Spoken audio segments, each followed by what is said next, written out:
এই দৃশ্যটি হচ্ছে সোয়ারীঘাট মাঝি ঘাটের দৃশ্য।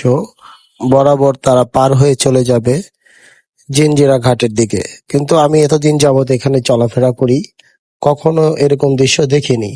এত শখের একটি বাইক, দামি একটি বাইক, কি রিস্ক নিয়ে তারা পার করলো। আসলে দুনিয়াটা খুব আজব। কারো কাছে এটা অনেক মূল্যবান, কারো কাছে এটার কোনো মূল্যই নেই। আসলে যারা চাওয়ার আগেই সবকিছু পেয়ে যায়, তাদের কাছে পৃথিবীটা অন্যরকম। কেউ যদি এটাকে ধীরে ধীরে টাকা জমিয়ে খুব কষ্ট করে কিনতো, জীবনও সে এরকম একটা রিস্ক নিতে পারতো না। সোয়ারীঘাট থেকে বাবাজা ব্রিজ যেতে বেশি সময় লাগে না।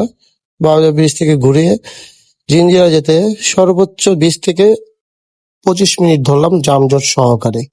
এরকম একটি রিস্ক নেওয়া তাদের জন্য কোনো রকম ভাবেই দরকার ছিল না। আমি বিগত 2 বছর যাবৎ কেরানীগঞ্জ থাকি। এর মধ্যে আমি বেশ কিছু দুর্ঘটনা দেখতে পেয়েছি। তা থেকে আমি শিক্ষা পেয়েছি যে জীবনে বাঁচতে হলে সাঁতার কাটাটা বা সাঁতার জানাটা খুব প্রয়োজন।